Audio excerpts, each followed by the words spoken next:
Hola, ¿qué tal? ¿Cómo están?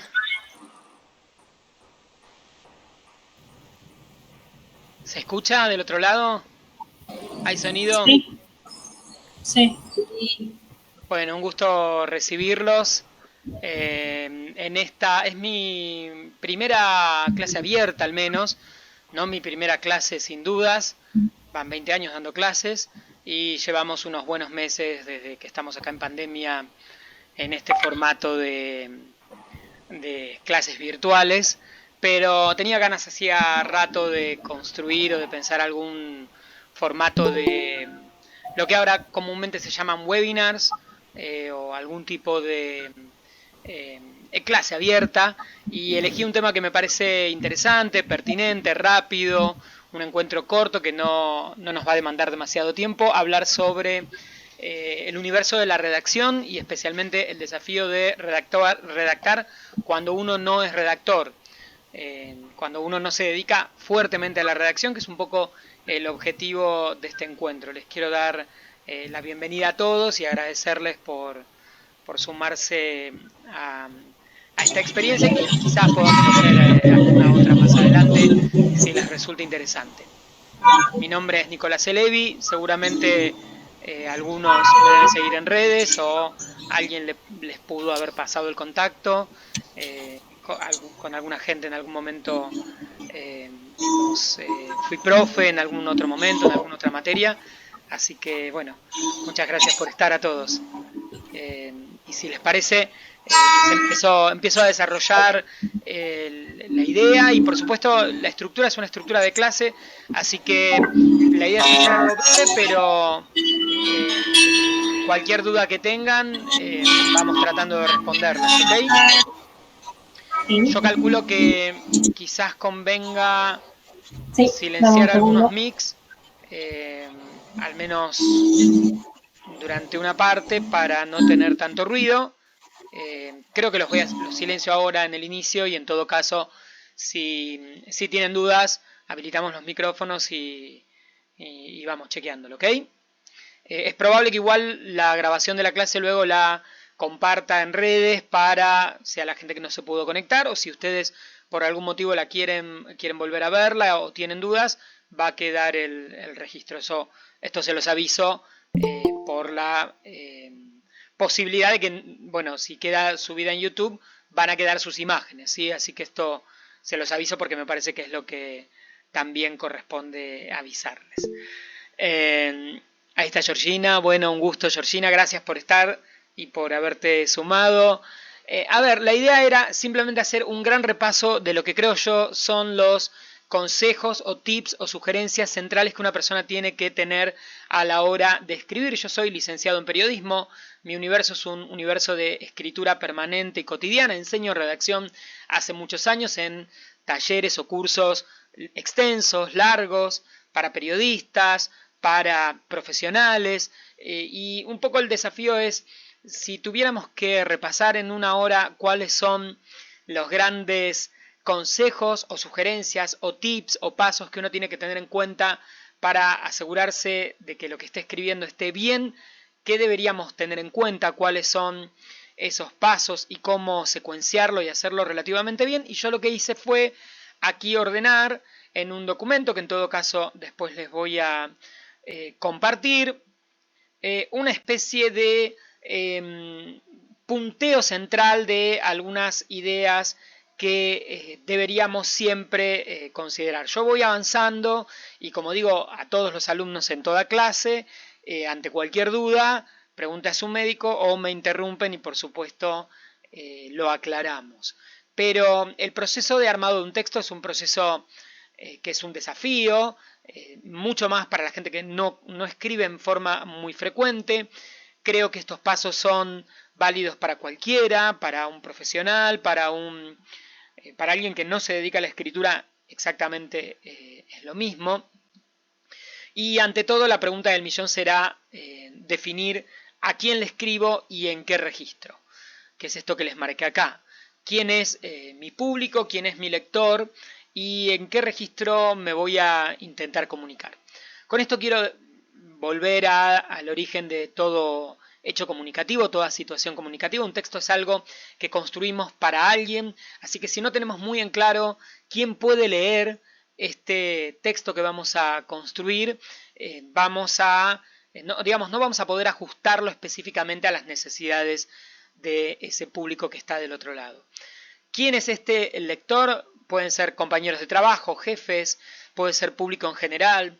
Más sepamos del lector, sin dudas, más vamos a poder asegurar llegar de manera exitosa con nuestro mensaje, y creo que es un muy buen principio pensar en lo que en general en comunicación llamamos acá como target, público objetivo, a quien le escribo, qué edad tiene, qué necesidades, qué espera de mi texto, cuánto conoce del tema del que le estoy hablando. Es un público que no tiene formación, espera mucho o poco, entonces ante todo definir a qué público le voy a escribir, y luego un paso siguiente será discutir o pensar el registro. Cuando hablamos de registro en general en comunicación hablamos del el tipo de mensaje construido, y esto en cuanto a tono, y esto va a tener que ver muchas veces con lo que en lo cotidiano nosotros llamamos el grado de formalidad o informalidad.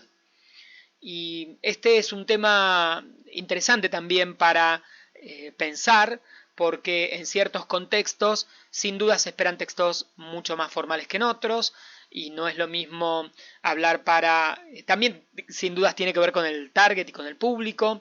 No es lo mismo hablarle a gente muy joven que a gente más grande, aunque por supuesto también depende de los contextos.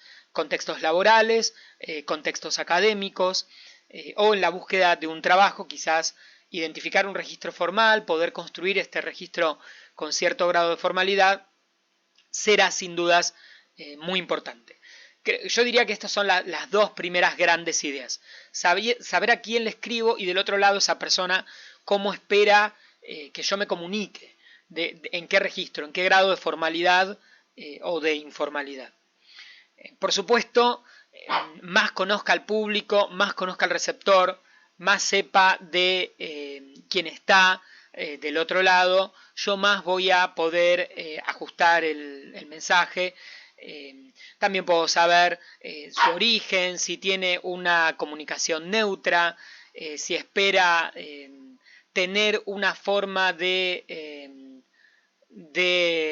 comunicarnos, si espera que del otro lado el mensaje sea más bien específico, genérico, técnico. Si por ejemplo nos estamos comunicando a alguien que vive en otro país y tengo que tener un registro más bien neutro en la comunicación o muy específico, todo esto sin dudas va a ser importante. Avanzo con algunas otras ideas, y como les venía diciendo, por supuesto, ante cualquier duda me preguntan. El segundo punto, sin dudas, es saber cuál es mi objetivo, qué quiero lograr. Hay en líneas generales dos grandes objetivos en el universo de los textos que deberíamos tener en cuenta, y dos opciones básicas. En general siempre decimos que un mensaje tiene como objetivo informar, explicar, dar características, explicar algo simplemente para que alguien se entere de eso. Nosotros en comunicación hablamos de esos textos como textos del universo informativo. Todo tipo de noticia, todo tipo de texto en el que predomine la intención de explicar o dar características de algo, sin que el que lo lea tome algún tipo de postura o alguna... o quede persuadido o quede influido de alguna manera. Son textos en general más bien neutros, que van a evitar adjetivos calificativos, van a buscar transmitir datos precisos y verificables. Por ejemplo, los textos de Wikipedia sin duda son un gran ejemplo de este tipo de textos informativos. Yo creo que muchas veces la gente cree que hay más textos informativos de los que hay en la vida, en lo cotidiano. La mayoría de las veces no hay tantos textos informativos. Creo que un informe en una empresa en el que se me piden recabar una serie de datos, sin dudas es un texto informativo. Un texto como una monografía en la universidad es un ejemplo también de texto informativo. Pero la mayoría de los textos estarían dentro del universo de lo que conocemos como textos persuasivos. Ese tipo de mensajes que tienen como objetivo hacer que alguien haga algo, cambie de punto de vista, o tome una decisión, o digamos, se vea influido por mi texto. Acá entran, por supuesto, las notas de opinión, los artículos periodísticos, las tesis de grado en la universidad, y también vamos a incluir dentro de este universo de los textos persuasivos, los textos que tienen mucha opinión, mucha carga de valor, cualquier texto en el que opinemos sobre cualquier cosa o en el que pidamos cualquier cosa. Entonces, las cartas, los correos electrónicos, cualquier comunicación en la que esperamos que alguien haga algo, es un mensaje que intenta que el otro haga algo con lo que yo le digo y tome una decisión. Así que cuando pasamos en limpio en lo cotidiano, la mayor parte de los mensajes que construimos podríamos ubicarlos dentro de este universo. Son textos que tienen el objetivo de que el receptor haga algo, tome una decisión, cambie una postura, me responda, compre un producto, me elija. Tratamos de que alguien haga algo del otro lado. En estos textos en general hay mucha más opinión, hay pedidos, le decimos la incluimos a la otra persona, le decimos te invito, por ejemplo una invitación, le solicito por favor, espero su mail, espero que me responda a la brevedad. ¿Sí? Cada vez que nos comunicamos con alguien en un mensaje, en un chat, en WhatsApp, estamos tratando de que el otro haga algo con lo que yo le estoy diciendo. Es poco probable que yo me esté limitando o tenga como objetivo central informar, y es muy probable que lo que quiera es que el otro, el que va a leer mi texto, haga algo con eso. Por ejemplo, cuando enviamos correspondencia, correo electrónico, en el 90% de los casos el objetivo es que del otro lado alguien haga algo con esa información. Puede ser que yo tenga datos en el mensaje, pero sin dudas acá no tiene que ver con el objetivo, con la intencionalidad que yo como emisor estoy pensando en mi texto. Así que si yo tengo en claro qué es lo que quiero hacer, qué es lo que quiero que pase con la persona que está del otro lado, estoy bien encaminado y a partir de acá voy a poder pensar un texto bien en claro, bien ordenado, sabiendo a quién le estoy escribiendo, qué edad tiene, qué necesidades tiene, qué registro tengo que usar y por supuesto qué quiero hacer yo con este texto que voy a construir. Esto que acabo de contar, que puede llevarnos 10, 12, 15 minutos y por supuesto podríamos profundizarlo en varias clases y desarmarlo, es algo que muchas veces ocurre en un proceso bastante rápido. Una persona piensa de una manera bastante automática en esto. Bueno, yo sé a quién le escribo, no lo analizo mucho, lo conozco, sé cómo le tengo que comunicar y sé qué quiero hacer. Quiero que haga algo. Entonces, directamente voy y escribo sin desarmar todo este proceso. Pero a veces es necesario desarmarlo. A veces es necesario sentarse y reflexionar antes de empezar el proceso de escritura, porque si me equivoqué, si no lo planifiqué bien, si no tuve en cuenta estas variables, puede ser que falle en el objetivo, porque quise persuadir y no usé las herramientas que esperaba, no fui amable, no tuve en cuenta a la persona y qué era lo que podía ocurrir del otro lado. Ayer salió publicado un artículo muy interesante en Clarín de un periodista en primera persona que contaba cómo no lograba que le respondieran los correos electrónicos de la empresa en la que reservaba remises desde el diario, desde Clarín, y no entendía muy bien por qué nunca le contestaban hasta que finalmente cuando habló con la gente de... Está el artículo si quieren búsquenlo, que es muy interesante. La gente de la remisería le terminó confirmando, no se lo confirmó, pero le dijo, ah, sí, acá está tu mensaje, que es el único en el que nunca decís buen día ni saludas. O sea que la gente de la remisería esencialmente lo ignoraba, no le contestaba los mensajes porque no saludaba. ¿No? En el correo que escribía todos los días decía necesito un auto, y eso al registro, a la forma de comunicación que tenían en la remisería resultaba algo agresivo y preferían ignorarlo. Y por supuesto este periodista, por eso lo planteo, un periodista de renombre que firma en un diario de tirada nacional, no lograba su objetivo, que era acceder a la reserva de los remises. Y bueno, por más que había estudiado comunicación, sin dudas, porque si es periodista pasó por una universidad y sabe todo esto que estamos planteando, lo sabe, desde la teoría lo estudió, había perdido eso, lo había dejado de tener en claro y fallaba en este proceso comunicativo, consecuentemente no lograba la efectividad que esperaba con su comunicación. Creo que sirve el ejemplo. ¿Cómo vamos hasta acá? ¿Estoy acelerándolos demasiado? Empecé como muy arriba porque no quiero llevar, digamos, ocuparles mucho tiempo y ser relativamente concreto. Estoy haciendo como una especie de repaso. Si hay gente que ya tiene formación en el área, en comunicación, en redacción, no estoy dando nada muy novedoso. Tomo un sorbito de jugo. Pero si hay gente que era un poco el objetivo, ir hacia una clase introductoria especialmente para la gente que no redacta habitualmente o que no viene del área de comunicación, yo creo que esto se vuelve, desarmar un poco estas ideas, se vuelve bastante útil. Cualquier cosa, como dije recién, me interrumpen, me preguntan, y mientras avanzo. Ajá. Tengo gente que está intentando llegar. Ahí estamos dando ok. Muchas gracias a todos, por supuesto, por haberse sumado a este encuentro, a esta clase. Le dicen webinars, pero a mí me gusta más clase abierta. Soy un poco tradicional. Acá creo que hay una idea que me parece que es muy interesante, que me parece que es interesante en comunicación pensarla siempre que escribimos, siempre que hablamos, que es en serio preguntarnos a quién le interesa realmente nuestra opinión. Me parece que es un desafío enorme. A veces estamos todos muy enamorados, las personas, de nuestras propias opiniones y las comunicamos en demasía. Y no sé si a ustedes como lectores, como público, como receptores, como oyentes, televidentes, no sé si les pasa a veces esto de sentir que ante la opinión de otro, esta idea de, bueno, pero a mí qué me importa tu opinión. Y me parece que es un tema interesante cuando escribimos. A veces damos muchas opiniones y no necesariamente explicamos por qué opinamos lo que opinamos. Esto cada vez que queremos convencer a alguien es un tema central. Si yo quiero convencer a alguien, no alcanza con decirle qué opino yo sobre lo que sea.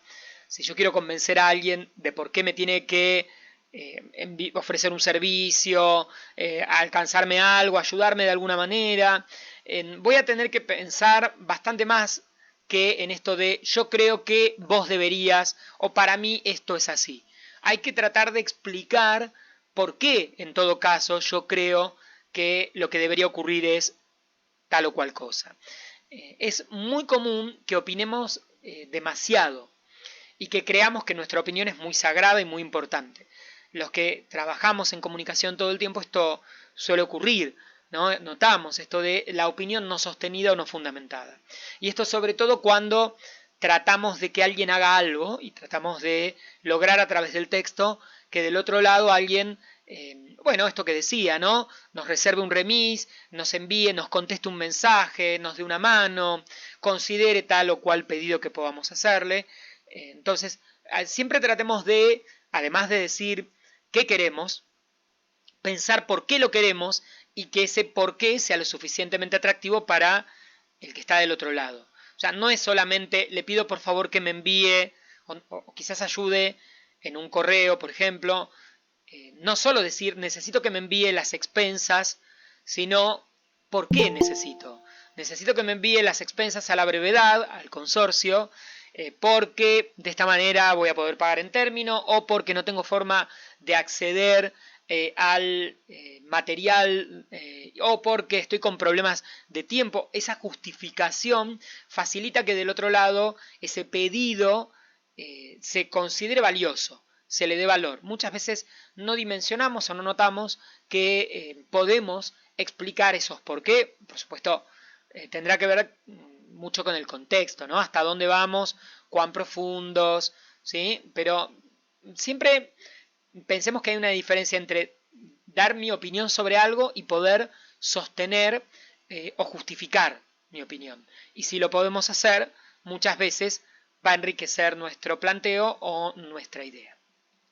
Y ahora sí, vamos a tener que pasar al siguiente nivel, que es el nivel de bosquejar ideas, de tratar de empezar a armar el texto, a, podríamos decir, cocinarlo. Hay muchas comparaciones entre la construcción de textos y la cocina, hay autores, libros, siempre escribir se parece tanto a... hay tantas similitudes entre escribir y cocinar, y creo que este es un muy buen nivel de comparación. Lo primero que tenemos que hacer es pensar las ideas, bosquejar, hacer algo así como un volcado de ideas en algún lugar. A la vieja usanza, en un cuaderno, anotar ideas, lo primero que se nos venga a la mente, lo que creemos que queremos decir, y si no, por supuesto, en los procesadores de texto, en un Word, en un archivo, en un Google Docs, en lo que tengamos a mano, en lo que nos resulte cómodo.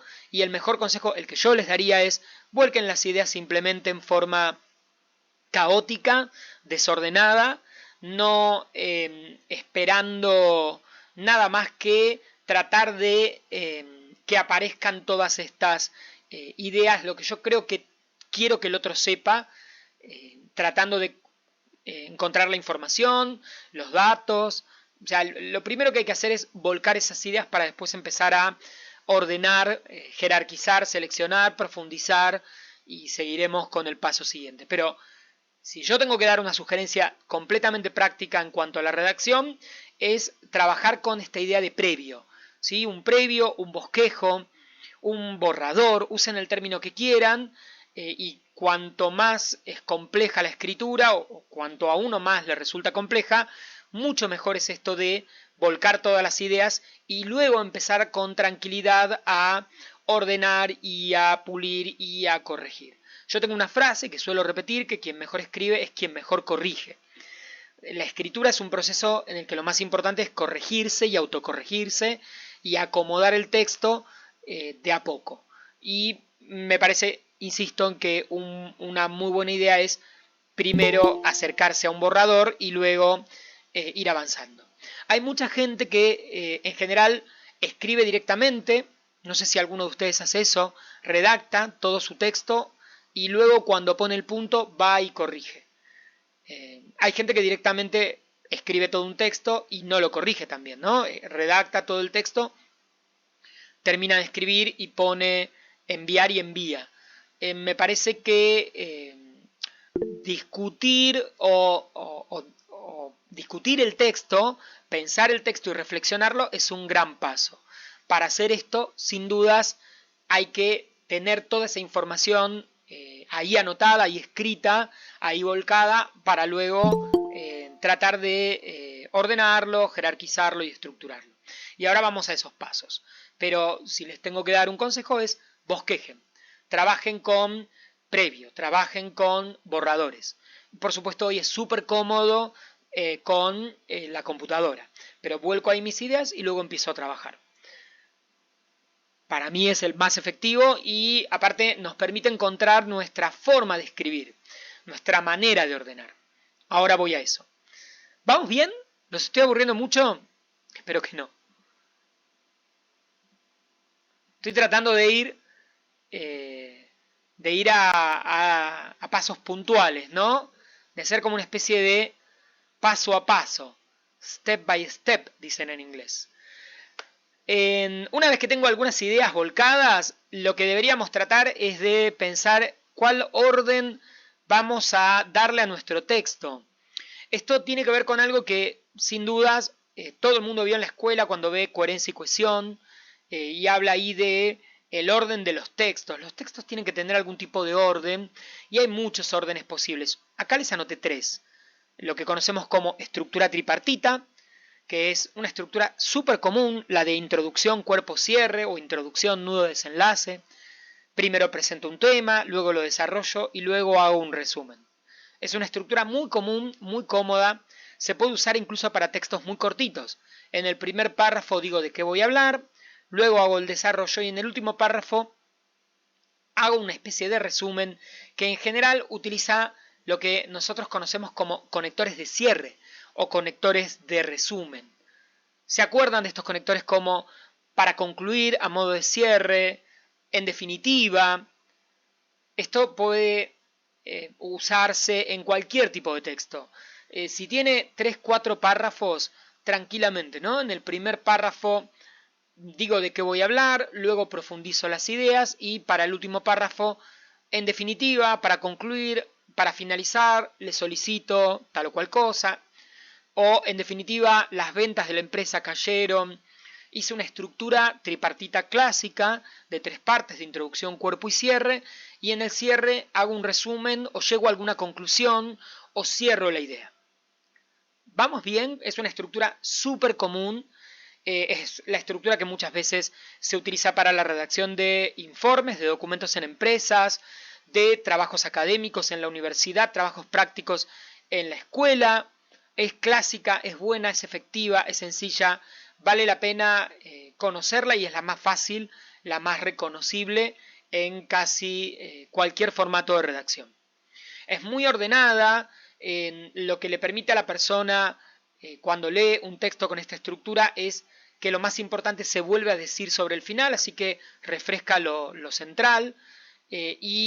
También nos sirve para, ¿se acuerdan cuando en la escuela se hablaba de ideas principales y secundarias?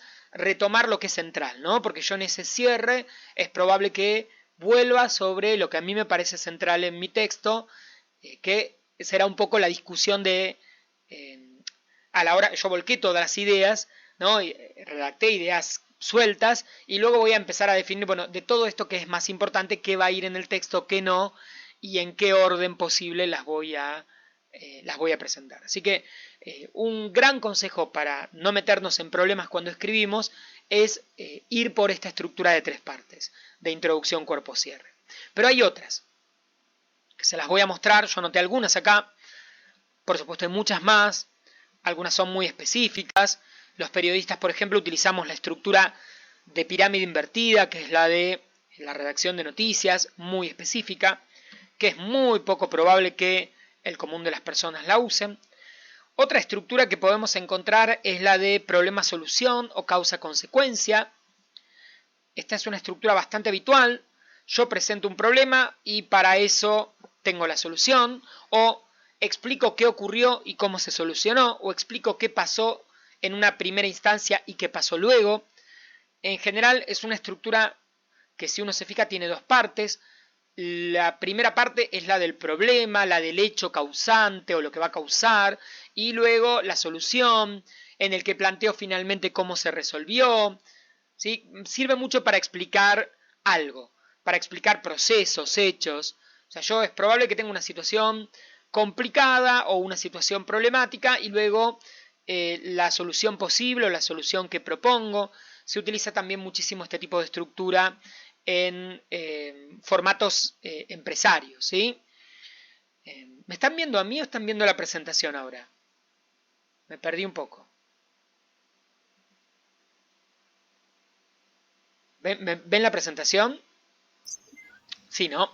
Ahí volví. Sí, estaba viendo la presentación y a ti también otra camarita abajo. Ok, ahí volví al primer plano, ok. Entonces, la idea de pensar en esto de ante un problema una solución o ante una situación anterior, qué pasó, causa y consecuencia, o sea, esto generó aquello, esta idea de 2 partes de problema y solución, depende de qué es lo que yo tenga que contar o sobre lo que tenga que escribir, va muy bien, ¿no? Puede ser que yo esté contando una situación conflictiva o problemática y explico, por ejemplo, le quiero explicar otra vez, vamos al del consorcio, le mandamos un correo electrónico explicándole que tengo una pérdida, este es mi problema, y le planteo cuál sería la solución que yo espero.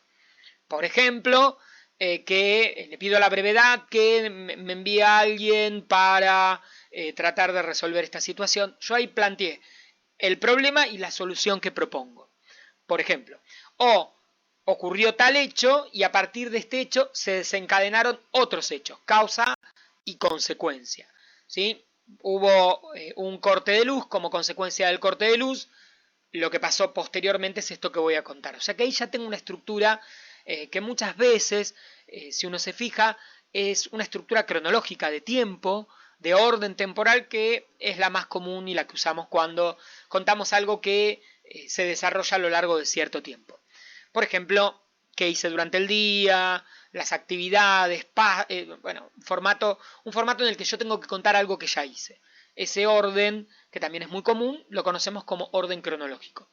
Y es probable que es el que elijamos cada vez que tenemos que contar algo que ocurrió a lo largo de cierto tiempo. Entonces ya tenemos introducción, cuerpo, cierre, súper fácil, causa, consecuencia o problema, solución, orden cronológico cuando cuento algo, y acá anoté otro orden posible, que ahora se los comparto, que es un orden también muy común, que es el de la enumeración.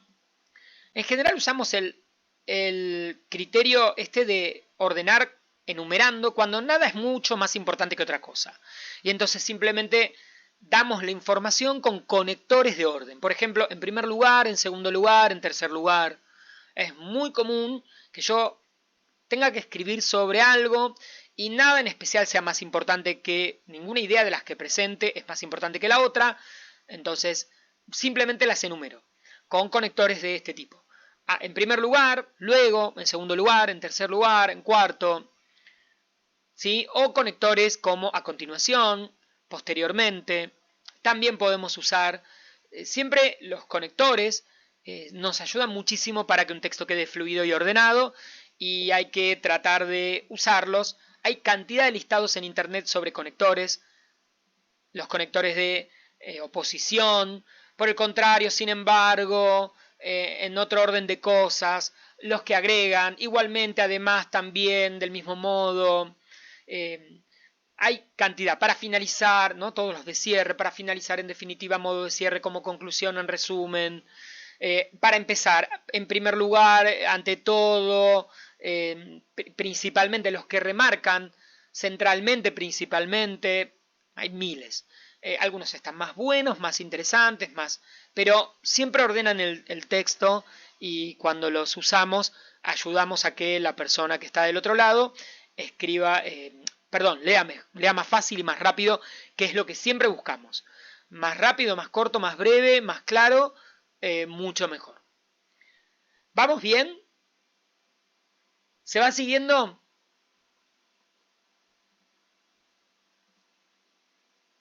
Díganme si más o menos vamos bien, si hay alguna duda, si los estoy enloqueciendo. Estoy haciendo, les recuerdo para los que llegaron un poquito más tarde, esta es una pequeña clase abierta sobre redacción para no redactores, esencialmente un repaso de algunos grandes tips o consejos para gente que tiene que escribir, pero que esencialmente no se dedica a la redacción, que no tiene una formación en redacción. Es un poco el objetivo, pensar grandes consejos sobre redacción cuando uno no tiene especial formación en el área. O quizás algunos de estos temas quedaron por ahí perdidos en la escuela primaria, en la secundaria, y a veces es bueno volver a pensarlos o trabajarlos ya cuando estamos un poquito más grandes, ¿no? Hay algunas ideas que quedan por ahí perdidas. Bien, cuando vamos a escribir, un gran consejo que les voy a dar a todos, a todas, es usar oraciones breves para no meternos en líos, y en lo posible escribir con una estructura súper tradicional, clásica, la de sujeto y predicado, ¿no? El sujeto, el verbo en el medio, y el predicado, y en lo posible en la famosa voz activa. ¿Quién hizo qué? Entonces es mucho más fácil decir, el ascensor dejó de funcionar ayer porque pasó tal o cual cosa, que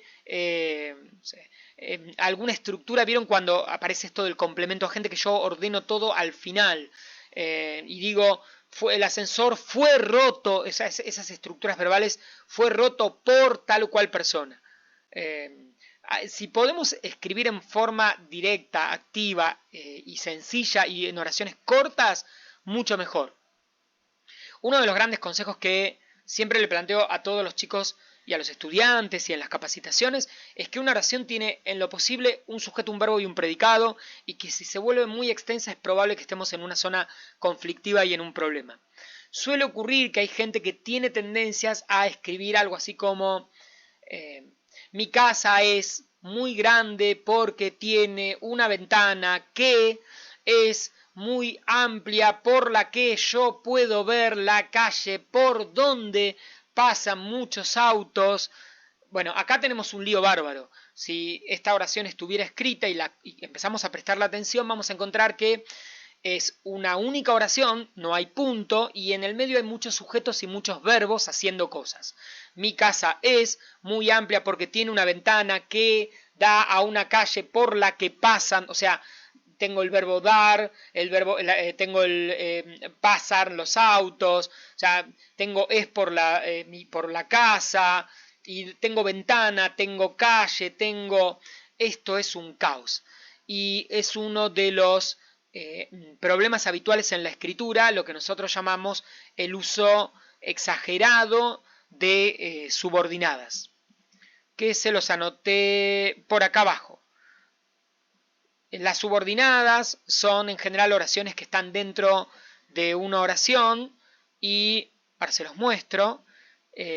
Y las subordinadas en general empiezan con qué o con cuándo o con dónde. Recuerdo ese día cuando nos vimos por primera vez en la calle que estaba muy cerca de esa estación donde yo, o sea, cada vez que yo en la redacción utilizo un qué, un cuándo, un dónde o un por qué, es probable que esté empezando una oración dentro de otra. Los que odiaban el análisis sintáctico en la escuela, sin dudas trabajaron mucho esto de las subordinadas que se analizaban dentro como otra oración, una oración dentro de otra. Un problema bastante habitual cuando alguien escribe es utilizar estas formas y que en general lo que siempre les recomendamos es que hagan un punto y vuelvan a empezar. Mi casa es muy amplia y luminosa. Punto. Tiene una ventana que da sobre una calle. Punto. El tránsito que se ve desde la ventana es mucho. Punto. O sea, siempre hay sujeto, verbo, predicado. Puede ser, por supuesto, un sujeto distinto, un verbo distinto y un predicado distinto. Y esto va a hacer que se vuelva bastante dinámico. El texto a veces puede quedar un poquito duro, un poco casi como un telegrama, pero es probable que tenga menos errores. O sea que para la gente a la que le cuesta escribir, hacer oraciones breves, quizás no tenga tanta fluidez el texto, pero va a tener menos errores. Así que es un buen consejo. En cambio, si yo trato de...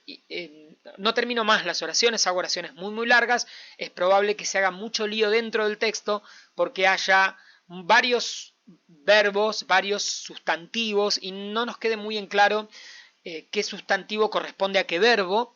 No quiero ser muy gramatical en esto, pero se le haga muy difícil al lector, se empiece a perder porque están pasando hay mucha información dentro de la misma oración.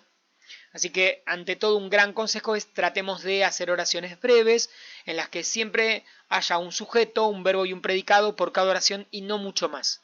Y evitemos este universo de lo que les recuerdo, si van a internet van a encontrar cantidad de información sobre oraciones subordinadas o estructuras subordinadas, que son formas, oraciones que entran dentro de otra oración. Así que creo que es un muy buen principio para escribir de una manera relativamente clara.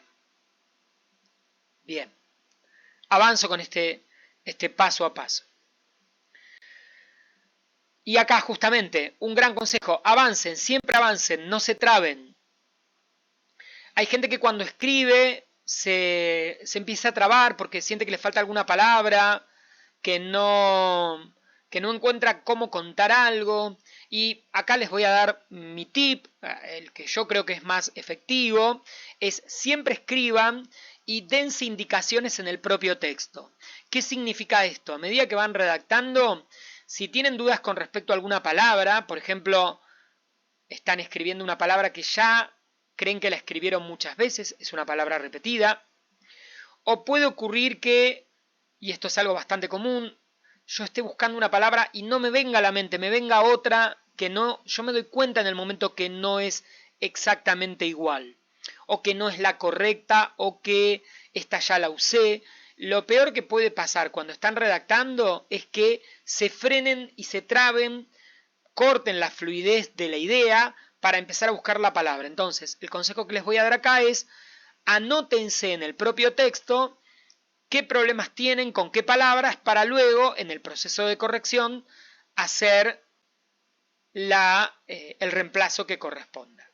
¿Qué es lo que hago yo? Y esto lo pueden hacer ustedes, o si creen que tienen otra idea, está muy bueno. Bueno, una opción es escribir, y cuando notan que esa palabra no estoy muy seguro que sea, o tengo dudas, o ya la usé muchas veces y yo me doy cuenta que esta palabra acá quizás no sea la mejor, una opción es poner algún asterisco detrás, hacerle, no sé, un signo, varias comas, pintarla en negrita, el último carácter marcarlo varias veces.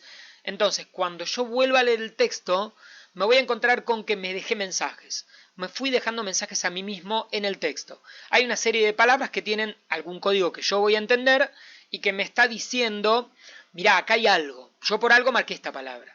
Fíjate, presta atención. O porque tengo una duda, porque está repetida, y porque en el momento en que estaba escribiendo no se me ocurrió otra, o quizás no sea el mejor verbo, o no sea el mejor sustantivo, no sea la mejor palabra, pero en el momento, en el fragor del escribir, no se me ocurrió otra y lo escribí. Estas pequeñas pistas me permiten a mí, en el proceso de corrección, ya luego más tranquilo, bueno, ok, a ver, ¿cuáles son las que repetí mucho? Vamos a cambiarlas. Estas palabras no estoy muy seguro de que sean las correctas. Vamos a ir al diccionario, vamos a chequear. Puedo ir viendo qué pasó con los propios, como las propias pistas que me fui dejando en el texto, que me van dando una idea de qué es lo que puedo reemplazar, dónde hay zonas que a mí no me cierran. Esto, de hecho, muchas veces cuando yo escribo, a veces hay un párrafo que no me termina de convencer, lo pinto de negro, lo pinto de un color, le hago alguna marca y es una manera de avisarme a mí mismo: acá hay algo raro, no me sonó ni cuando lo escribí. O sea, es probable que algo esté mal acá, quizás esto no vaya. Y cuando vuelva sobre el texto, bueno, Nicolás, fíjate, me estoy autoavisando. Acá hay un problema y después ocupate. Pero en el momento no me trabo, ¿sí? En el momento no freno todo, porque quizás la idea viene fluyendo y yo freno por una palabra y empiezo a buscar la palabra y ya me trabé y no voy a poder avanzar. Entonces, este momento es para dejar que todo venga y luego empezar a pulir. Incluso un buen consejo, y esto especialmente para la gente a la que le cuesta escribir, si bien escribir no es como hablar, pero un gran consejo que muchas veces doy, especialmente a la gente, reitero, que le cuesta mucho escribir, es primero tratar de escribir como uno hablaría. Es una muy buena sugerencia. De hecho, a veces, en casos muy graves, en casos en los que a la gente le cuesta muchísimo escribir, grabar lo que uno querría ver en el texto, grabar el audio y luego desgrabarlo, no es un mal ejercicio y no es un mal paso. Hay gente que le cuesta mucho menos hablar que escribir, así que, bueno, si lo que sale bien es hablar, hablemoslo. Pensemos, digámoslo en voz alta, grabemos lo que queremos contar, porque yo lo ordeno mejor hablando, luego esto lo desgrabamos y empezamos a trabajar sobre ese material que tenemos en el documento. Es un muy buen consejo. Decir en voz alta, como yo lo contaría, y redactar, y a partir de acá pulir y acomodar, porque claramente no hablamos igual que como escribimos y muchas veces ahí hay errores, hay imprecisiones, por supuesto hay estructuras que son propias del habla, que no son iguales para la escritura, pero es un gran consejo para la gente a la que le cuesta mucho más escribir. Primero, ante todo, hablar, poner en palabras, grabarme en audio, dictarme a mí mismo. Yo, mientras voy hablando, voy anotando lo que estoy contando, tal y como lo contaría. Y luego, con ese material en el documento, ya me puedo poner a pensar si esto lo puedo mejorar para dejarlo en forma pulida. Hay gente a la que le cuesta muchísimo escribir porque a veces es ese pensar en el traer las palabras en silencio, cuesta un poco más. Y entonces, si nos cuesta un poco más, traigámoslas en voz alta y escribamos casi como si nos estuviéramos autodictando. Y en todo caso después nos ocupamos a ver si podemos hacer algunas mejoras. Me parece que este es un gran tip y funciona muy bien, sobre todo con la gente que tiene más problemas a la hora de escribir o escribe menos. A veces no es cuestión de problemas o no problemas, sino de que hay personas que escriben muy frecuentemente y entonces están en ritmo, y hay gente a la que esto de escribir, bueno, por cuestiones laborales no ocurre muy seguido, no estamos tan en sintonía con la escritura. Por eso les puse acá que ante palabras repetidas, palabras que no me vienen a la mente, me anoto, me doy indicaciones en mi propio texto y luego me ocupo y luego mejoro. Acá les anoté otro tip que me parece que es central. Fíjense que si en una misma oración tienen más de 2, 3 verbos, es probable que haya problemas. Si tienen 2, 3 verbos seguidos, es probable que haya alguna forma de contar esto de una forma más sencilla. Me gustaría poder llegar a encontrarte. No sé si escucharon eso. Me gustaría poder llegar a encontrarte. Me gustaría poder llegar a encontrarte. ¡Wow! 4 verbos, uno detrás del otro. Es mucho. Esto se puede simplificar. Es probable que sea me gustaría encontrarte. Y listo.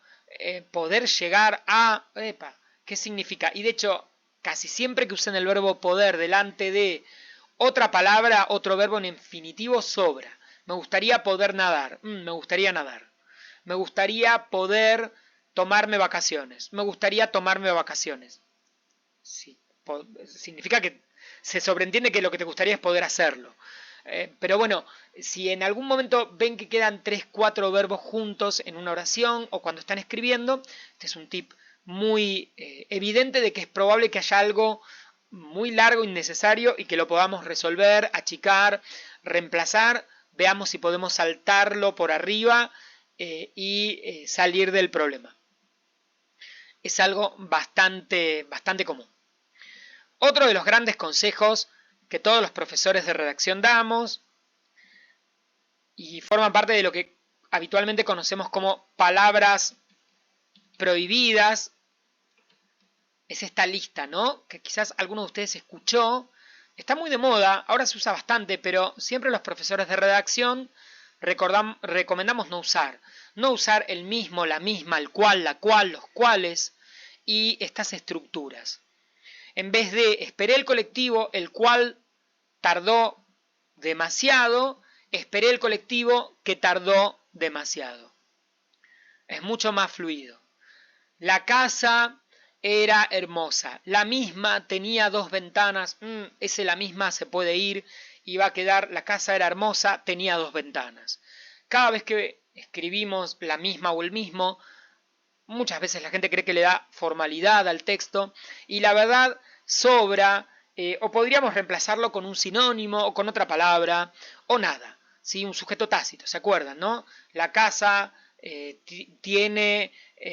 el edificio es muy alto, este está pintado de verde. Besos, la casa es muy alta o el edificio es muy alto, está pintado de verde, va a quedar muy natural, muy fluido, y es probable que esas formas de esta, este, sería el este y el esta que llevan tilde adelante, la misma, los mismos, sobren. Las conexiones como el cual, la cual, los cuales, los mismos, los chicos jugaban en la calle y las niñas jugaban en la calle y las mismas se entretenían, y se entretenían. Es muy probable que sobre. Alguien escribió por ahí el antes mencionado, y otra estructura que se repite mucho y que conviene no usar es dicho. ¿Sí? Usamos muchas veces dicho por este. Dicha escuela está ubicada, esta escuela, la escuela. Dicha, ¿quién la dijo? Dicho es una palabra que refiere a algo que fue dicho, o sea que alguien lo dijo. Y usamos muchas veces dicho por este o ese. Tratemos de no usarlo, mucho mejor este o ese. Entonces dicho, besitos. Lo despedimos y chau dicho, y chau el mismo, la misma, el cual, la cual. Siempre digo conexiones sencillas, palabras precisas, siempre las palabras tienen que ser las mejores, las más correctas, y las conexiones es esto de el cual, la cual, los cuales, que creemos que le da formalidad, buscar algún formato un poco más cotidiano, más sencillo, y como les dije, la mayoría de las veces es simplemente que. Lo mismo con es mucho mejor porque que, dado que o ya que. O sea, si yo puedo usar, no sé, llegué tarde porque no andaba el subte, es mucho mejor que llegué tarde ya que no andaba el subte. O dado que. Siempre es mejor porque que ya que o dado que. No significa que esté prohibido, es redacción por suerte, y no es que esté tampoco especialmente mal, pero lo utilizaríamos como segunda opción. Si ya usé porque, acuérdense, ese porque es todo junto y sin tilde. Si quieren otro día hacemos un encuentro para hablar de los problemas de tildes más habituales. Y uno es ese, ¿no? Las diferencias entre porque, con tilde, sin tilde, todo junto y en qué caso. Bien. Ahí voy, que tengo un mensaje. Bueno, a ver, acá, cuidar la distribución en párrafos. Es muy importante que hagan párrafos. La gente puede morir intentando leer un texto que no tiene párrafos, que no tiene espacio. Es una cuestión más allá de la redacción y esto que seguramente ustedes recuerdan de la escuela de una idea por oración, una idea por párrafo. A veces es complicado identificar muy bien cuándo se acaba una idea y ante la duda siempre mi recomendación es igual, si tienen dudas hagan un párrafo. A las 4 o 5 líneas de un texto, 3, 4, 5 líneas depende, hay que hacer un punto aparte por una cuestión incluso visual. Si el texto es algo así como un bodoque, un cuadrado en el que no hay espacios, es probable que el lector tenga miedo de leerlo, tenga lo que conocemos como miedo a la mancha gris y tenemos que tratar de evitar que la gente se malpredisponga frente al texto. Así que un gran consejo es hagan párrafos, hagan un punto y aparte, aunque no tengamos muy en claro si es el mejor momento o si está bien, háganlo igual. Va a ayudar más que el hecho de no hacerlo. Y piensen en esto, ¿no? En tratar de tener más o menos párrafos de las mismas extensiones, 4 o 5 líneas, depende por supuesto el tamaño de la tipografía, dónde están escribiendo, pero va a ayudar muchísimo a que la persona se anime a leer y no sienta que esto va a ser arduo, ¿no? Que va a ser difícil sentarme frente al texto y hacer una lectura de todo lo que se escribió. Así que el consejo de usar los párrafos es central. Lo del interlineado, que mucha gente a veces, bueno, eso puede ser, no, si está bien, la tipografía es clara, no va a haber tantos problemas. Y bueno, acá se supone que yo ya tengo el texto con algún orden armado, empecé a volcar las ideas, redacté, escribí. Quizás sea un buen momento para hacer una primera corrección de tildes, ortografía. Vamos a decir lo que decimos siempre, no se puede confiar en los correctores ciegamente. Acuérdense que publico o publicó son 3 palabras que tienen 3 acentuaciones distintas, una sin tilde y las otras 2 con tildes distintos. Word o los procesadores de texto muchísimas veces no tienen capacidad de reconocer cantidad de palabras que tienen distintas opciones de acentuación o tildes, o que pueden escribirse con B larga o B corta, y entonces confiamos demasiado en esas liñitas que nos hace el procesador y podemos cometer errores, porque el procesador cuando no identifica no hace nada, cuando no sabe muy bien qué quisimos poner, si estuvo con B larga o tuvo con B corta, o si es una palabra que tiene más de un posible tilde, va a dejar, no nos va a avisar nada, lo va a dejar así y va a decir, bueno, que se arregle el que escribió. Y es en general donde más suele haber problemas, ¿no? Este puede ser con tilde en la E primera, puede ser con tilde en la E segunda, no tener tilde.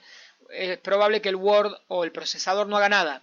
Ante la duda de palabras que tienen muchas posibilidades, no haga nada. Y lo mismo con la ortografía. Acá no hay ningún secreto, más que saberse las reglas, chequear, dudar. Siempre cuando uno escribe, dudar es un muy buen consejo. Revisar, ir al diccionario, abrir el diccionario de la Real Academia, rae.es cuando estoy en la computadora, y poner la palabra, buscarla. A veces creemos, nos da la sensación que muchas veces yo vuelvo acá, les voy a mostrar un ejemplo de algo que siempre me parece muy gracioso cuando en alguna clase corta planteo esta situación, ¿no? Me pasa mucho con la palabra aéreo, que es una palabra esdrújula, pero la mayoría de la gente no se acuerda la división de sílabas y que esto sería así, o línea. Me pasa mucho esto de que haya gente que no recuerda específicamente cómo separar en sílabas, qué son los diptongos. Entonces hay una asociación bastante directa entre palabras esdrújulas, palabras largas, y entonces hay muchas palabras cortas que son esdrújulas y quedan sin tilde porque nadie se acuerda de estas reglas. Y me parece que son, bueno, ni que hablar de temas como allá, bueno, estos graves problemas del verbo haber, temas que sí nos pueden hacer quedar muy mal en un texto, cuando yo confundo, ¿no? Ha ido, algo que he visto muchas veces, en vez de un ha ido, no identifico de dónde viene la palabra, ¿no? Si el ha es es la preposición o es la conjugación del verbo haber. Este tipo de errores, sin duda, son errores muy importantes y creo que no nos queda otra más que, si los tenemos y sabemos que los tenemos, hacer un trabajo de corrección. Y acá viene el momento en el que el consejo será dejar reposar el texto, dejarlo, irnos, dejarlo e irnos. Si podemos, irnos media hora, una hora o hasta el otro día. Es como el bollo de la pizza. Preparé la pizza, dejo el bollo, tiene que elevar.